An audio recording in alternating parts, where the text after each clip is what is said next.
Hey, Annissa Coy here with Firehouse Education and this week's Ask Annissa video column. And this week I am super excited because I actually have a special guest on with me. I know you're used to seeing just me on the column, but I decided that I wanted to do an interview with someone that I actually recently had an experience with on an actual loss. And the person that I have here invited, that you probably see here next to me, is Katie. And I'm going to let Katie introduce herself in a moment. But what I felt like was really powerful for all of us, you guys, as restoration contractors, was to be able to hear the voice of the client, the person that we're working for, right? The person that has had this experience happen to them. I felt like there was a lot of power in being able to talk to our client or homeowner, if you will, after the fact. Like after someone has had a loss happen in their home, and specifically this particular loss is a fire loss.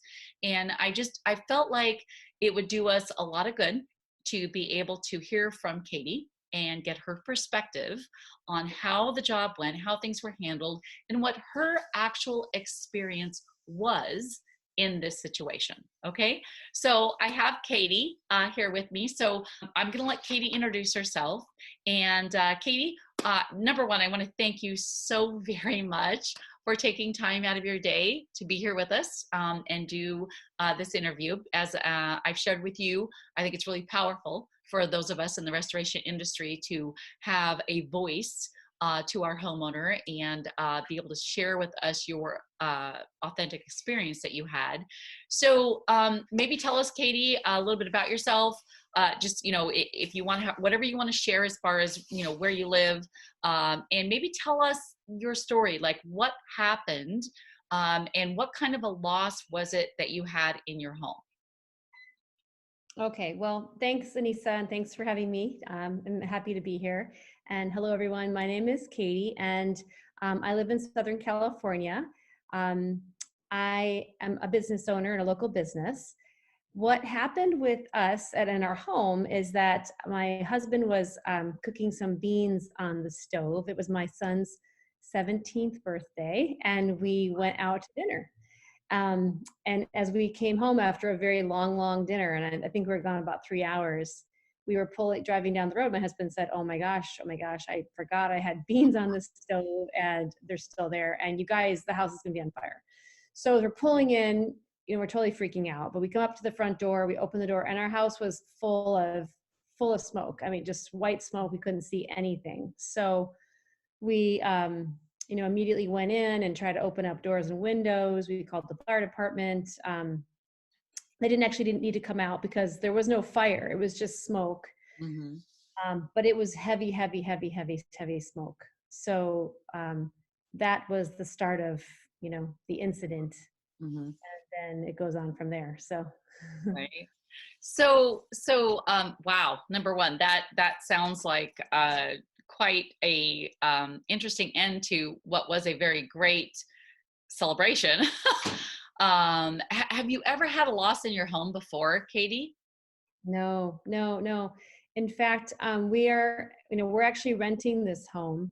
Okay. And it's because Okay. convenient for us to live here. But when we owned a home, even then we always had insurance, but never had a loss, never Right. had a fire loss or anything like this. So it was our first experience. So, Katie, what was it like when you came back to your house? And if I remember when you shared with me, because I was actually there with Katie, I helped do the cleanup on her in her house.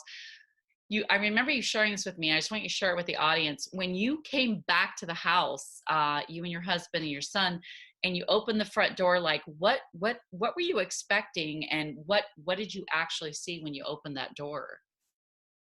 I really didn't know what to expect because my husband didn't even know, and I had no idea he was cooking beans. He was, and I laugh now. I didn't laugh for a long time, but so really didn't know. I was kind of scared. I stayed out front, and he went right in and went right through the smoke and got that pot off the stove and brought it out front.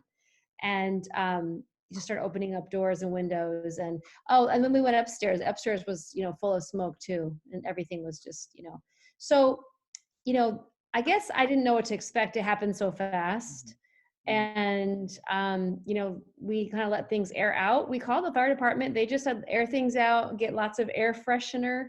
We had some interesting advice on that. So we got air freshener. We did natural, like vinegar. We did lemons and boiled lemons in the stove. We did regular air fresheners, and we left everything open. They said to run the AC. We kind of did all these things, but even within a couple days, it was just really, really heavy. And the odor was pretty intense, right? Right, the odor, yeah, the smoke was gone, obviously, but the odor was intense. So then you called your insurance company, is that right, at that point? And what did your insurance company say to you? Did they want you to use what they call a preferred vendor? Did they recommend you call a restoration company? Like, what was the advice from your insurance company when you called in? Well, it was a confusing time. I remember trying to think. I have a vendor that I've used for my business who's absolutely amazing. And so as soon as I let him know, he said, hey, we can just bring over some air scrubbers, just get some clean air in there. Right. And they came over and kind of checked things out and gave me some advice, because I didn't even know what kind of insurance I had. I wasn't even sure. So I did call the insurance, and I think we quickly determined that I had two types of insurance. I had the liability, and I also had the renter's insurance. Well, I guess that would be the liability for the structure, and then my property. So we had two types of claims. Right. But the tricky part was it's not my home, so I was really trying to let the homeowner know. And when you're dealing with a rental and it was a property agency, that's where it got tricky, is because they were not responding quickly and they were not letting the owner know, and we didn't know that. But a long time went by. We didn't have you guys even come out until it was like almost 2 months or 3 after the incident, because it happened on September, and we had to move out of here in December to actually get restoration. So it was 3 months before we even had the place restored. So that's incredible. And I do remember I actually was on this job at Katie's house. It was one of the hands-on training experiences that we did with Firehouse, and Katie was super gracious and let us use her home to not only do the processing, but to be able to help teach contractors in our industry, which was amazing, and we're very grateful for. So Katie, what is now that you've been through this process, what would you tell us that is something that you now know that you wish you had known before or at the very beginning of this process? Like, I know there's been a lot of learning curve here because I was going through this with you. What's one or maybe two things that you're like, wow, I really wish I had known that before this all started?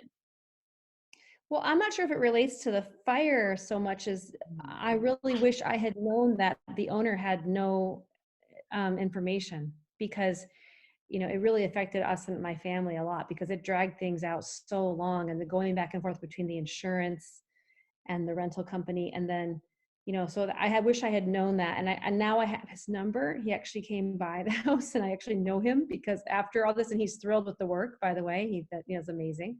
Right. He has like a brand new house. Good for him. And I wish I had known his number back then, because things would have happened very fast. It would have been much faster. What else would well, back to your previous question, in terms of like, could I use a preferred vendor? I did ask to use our preferred vendor, and they did, finally say, go ahead, because they couldn't get a hold of the owner. That's what they said. They couldn't get a hold of the owner. But in terms, he said he actually they never even tried. I don't really know, but right. That was a really tricky part of this. It was very slow. Right. So I guess, I wish we had had that connection straight to the owner, but it wasn't something that was available to me. And that would have made a big difference. So I know that you actually used someone that you were familiar with, and it's actually an amazing company in our industry. And I'm okay with, if you are mentioning that, it's actually Home Perfect. Mhm. Scott Peterson, which a lot of you watching this video may know who Scott is. He's an incredible asset to our industry, and he does a great job making sure that he serves his clients as fully as he can. And Katie's actually in his community. And so Scott is the one that had me come in, and I was actually able to do the job with Katie, which I loved, to be able to work with her and her family.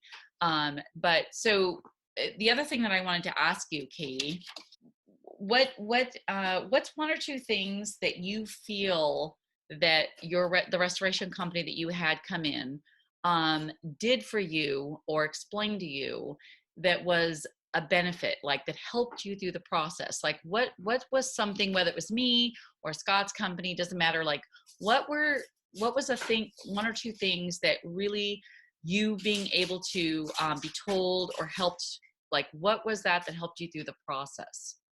Does that make Well, sense? yeah, I think just that walking me through the process was so helpful. Oh, and they did it over and over. I mean, if I would forget exactly how something was going to work, wait, my clothes had to go to this company, and so another company was coming in to pack us out, and because we had to pack everything out because we had new carpeting coming in and things were changing. And they were, Scott was so patient and so, very detailed with how it was going to work. It would never got frustrated. He's just probably got frustrated with the fact that they weren't getting information, but from the homeowner, but very, very, very patient, and that was wonderful.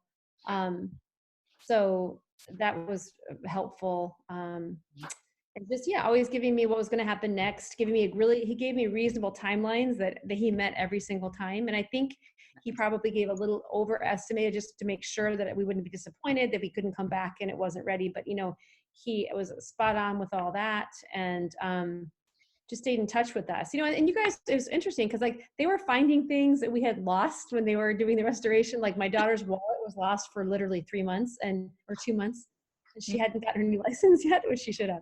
And Scott found it. We're like, oh my gosh, this is amazing, and other things happened. Like during the same time, my business had 3 floods. I don't know if you know that, but my business we were Oh, backups, not floods, but backups into our building.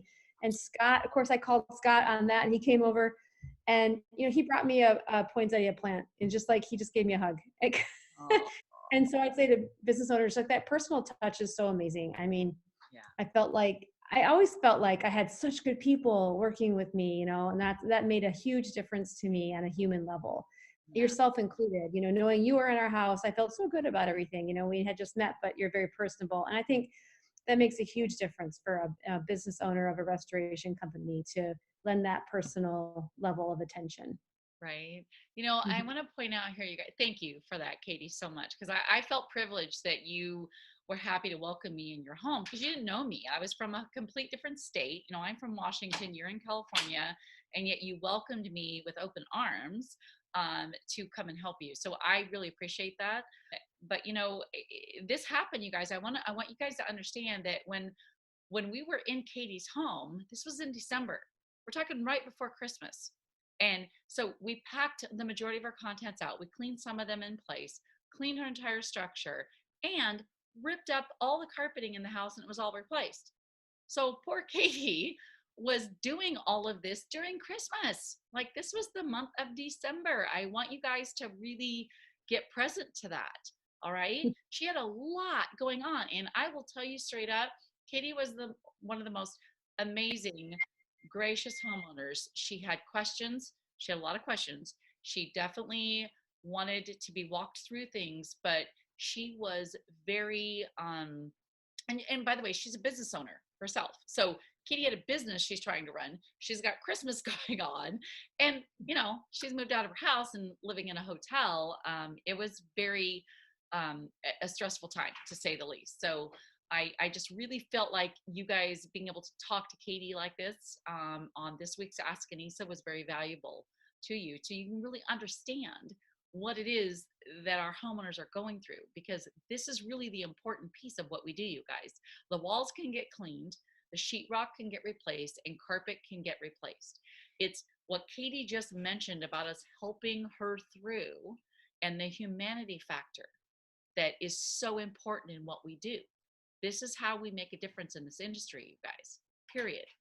So Katie, I just want to say, again, thank you so much. I know you're busy and you just got off of work today and had this big long day and you're sitting here talking with me, and I super appreciate that. But I do want to say, I want to ask you one thing. I know you just kind of said that about the humanity factor, but maybe let's revisit that for a second. In this right now, this video is going out to a lot of restoration owners, a lot of people that are in this industry doing the work that Scott and I do to help people like you through this kind of situation. If you had a chance to say anything you wanted to them, what would you say? What would you ask of them? What advice would you give? Like, what would you say if you're talking to a restoration contractor right now, as a homeowner, a human, a individual person, wife, mother, family, business owner that has gone through this? What would you want to say to make sure that they are aware of? I guess I would say that it's very important to represent yourself in the way that was represented to me, with communication being so important, number one. So timely communication with the person that has the claim is so important. And if there's one person I knew that would text me back fast, it was Scott or Ryan or you. It was like, boom, so even if you're a business owner and you're busy, having someone else that can take that role, but always making sure you have direct access to your clients and quick responses, because that just saves a lot of, I think, time, trouble, and worry with what's going on. And that human factor is so important. I have, used Scott over and over in our business. And even though my landlord doesn't always use the same company, I always call him. And you know what he does? He comes out and checks things out and tells me what he thinks, even if he doesn't get the job. So, I mean, I don't know if you can all be like Scott Peterson, but or Annissa, but I think they're great role models and I think they're amazing. I don't know why I wouldn't even think of calling anybody else because I know you guys. So I think that's a big part of it. And communication and timely communication is really important with your clients so that they're not left hanging. And also, just thorough information, being available. I think that's as simple, I guess, but that's very important and not easy for you all to do. I know, but you do it, Mm-hmm. Well, Katie, you know what? I hope you never need me again. But if you ever do, you know where I am, and I would be there in a minute to help you. So don't ever hesitate to reach out. Thank you, Annissa. All right. Well, hey, I really, really hope that you all have found this Ask Annissa video column valuable. I want to do more of these with homeowners that have been through this kind of process. I think it's going to help us grow as not only individuals, business owners in the industry, but I think it's going to help us grow as an industry overall, for us to be able to talk with those who are directly affected and going through the emotional side of this situation, because that's where we have the power to make a difference, and that's where we really truly have the power to serve in this industry. All right. Well, thank you, Katie, so much for spending time with me. Thank you all for watching this week's Ask Annissa video column. Don't forget, please email me if you have questions. My email is annissa@firehouseeducation.com, and I just might feature you on next week's Ask Annissa video column.